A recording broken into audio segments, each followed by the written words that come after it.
नमस्कार दोस्तों, स्वागत है आप सभी का हमारे इस YouTube चैनल में। तो दोस्तों जरा सोचिए क्या हुआ जब एक औरत ने फावड़े से काट दिया एक जिंदा नाग। फिर उसकी मौत के 5 घंटे के बाद उसकी नागिन ने जो किया उसे देख सब हैरान रह गए। दोस्तों हम सब जानते हैं कि नाग नागिन का प्रेम एक दूसरे के लिए कितना अटूट होता है, मगर इच्छाधारी नाग नागिन का गुस्सा और कहर उससे भी अधिक होता है। अगर कोई व्यक्ति नाग को मारकर नागिन से उसको जुदा कर दे, तब दोस्तों नागिन का गुस्सा तो 7वें आसमान पर होता है, जिसे देखकर हर किसी के पसीने छूट जाते हैं। दोस्तों कहते हैं नाग नागिन का जोड़ा अगर कहीं भी दिख जाए तो उसे मारना तो दूर, उसे कभी छेड़ना भी नहीं चाहिए, क्योंकि कहते हैं कि नागिन अपने मरे हुए नाग की आंखों में देखकर ये पता लगा लेती है कि उसके नाग को उससे जुदा करने वाला आखिर कौन है। और जब तक नागिन अपना बदला पूरा ना कर ले वो चैन से नहीं रहती। और ऐसा ही कुछ हुआ उत्तर प्रदेश के एक छोटी सी गांव में रहने वाली शकुंतला देवी के साथ में, जहां शकुंतला के हाथों से नाग की मौत हो गई। और फिर जो उसके साथ हुआ उसे देखकर दोस्तों आपके भी रोंगटे खड़े हो जाएंगे। दरअसल दोस्तों यहाँ पर अपने नाग की मौत पर नागिन ने कुछ ऐसा किया जिसे देखकर हर किसी के होश उड़ गए। दरअसल इस गांव में काफी उपजाऊ खेत है और जिसमें वहाँ के स्थानीय लोग खेती बाड़ी करके अपना गुजारा करते हैं। दोस्तों एक दिन एक नाग नागिन का जोड़ा उस गांव में भ्रमण करते हुए वहां के खेतों में पहुंच गया। 3 दिन तक वो जोड़ा खेतों के चक्कर लगाता रहा। कई लोगों ने उन्हें देखा भी कि ऐसे में कुछ लोगों को खेतों में जाने से डर लगने लगा। लेकिन 3 दिन बीत जाने के बाद लोगों को नाग नागिन का जोड़ा खेत में नजर नहीं आया। फिर से बिना डरे सभी अपने काम में जुट गए। एक दिन भरी दोपहर में श्रीपाल और उसकी पत्नी शकुंतला अपने खेत में फावड़े से काम कर रहे थे।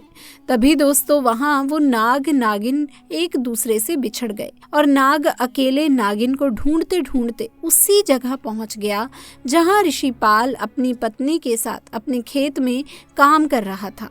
तभी दोस्तों अचानक शकुंतला की फावड़े से कटकर उस नाग की मौत हो गई, क्योंकि उस नाग का सर शकुंतला के फावड़े से कट गया था। ये देखकर शकुंतला के तो पसीने छूट गए और जोर जोर से वो चिल्लाने लगी। तभी पास में काम कर रहा ऋषिपाल वहां पहुंच गया। शकुंतला ने ऋषिपाल से घबराते हुए कहा, मैं अपना काम कर रही थी पर अचानक से ये नाग मेरे फावड़े के नीचे आ गया और उसका सर कट गया। तब दोस्तों ऋषिपाल बोला, हमारा काम खेती करना है, नाग नागिन का खेतों में आना और उनका हमारे हाथों मर जाना बहुत ही मामूली सी बात है। इस घटना को ज्यादा गंभीरता से लेने की कोई जरूरत नहीं। लेकिन दोस्तों शकुंतला ये नहीं जानती थी कि ये नाग साधारण नहीं बल्कि इच्छाधारी नाग है।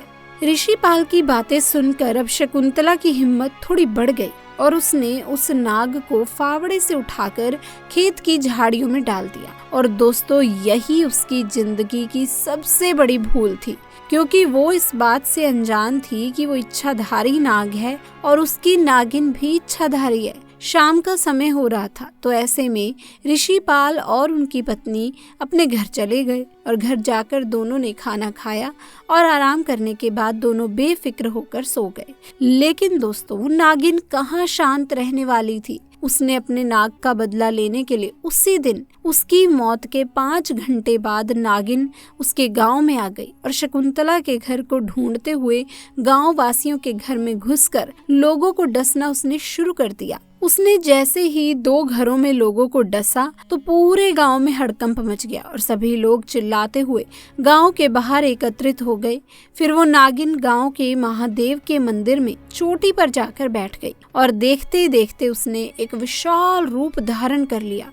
दोस्तों वो दिखने में बहुत ही भयंकर और डरावनी हो गई थी। उसका ऐसा रूप देख वहां मौजूद लोगों के तो होश उड़ गए। उसको शांत करने के लिए मंदिर के पुजारी ने मंत्रों का उच्चारण जोर जोर से करना शुरू कर दिया। कुछ ही देर में तो नागिन अपने साधारण रूप में परिवर्तित हो गई और मंदिर से उतरकर दूर जाने लगी। वो पूरी तरह से शांत होकर अपने रास्ते चली गई। फिर दोस्तों पुजारी को शकुंतला ने अपने साथ घटी घटना के बारे में बताया, क्योंकि शकुंतला को संदेह था कि शायद ये सब उसकी वजह से ही हो रहा है। दोस्तों, पुजारी ने शकुंतला को एक मंत्रों का ताबीज बनाकर दिया और कहा, मैं बस तुम्हारी रक्षा कर सकता हूँ, लेकिन तुम्हारे कर्मों को मिटाया नहीं जा सकता। वो इच्छाधारी नागिन है, वो आज नहीं तो कल अपने नाग की मौत का बदला जरूर लेगी, लेकिन ये ताबीज उसको तुम्हारे पास नहीं पहुंचने देगा। दोस्तों, अब शकुंतला की उम्र 80 साल की है, लेकिन वो ताबीज को हमेशा अपने पास रखती हैं, इसीलिए वो आज तक उस नागिन से सुरक्षित हैं। दोस्तों, इच्छाधारी नाग नागिन का रहस्य उनकी शक्ति में छिपा हुआ है।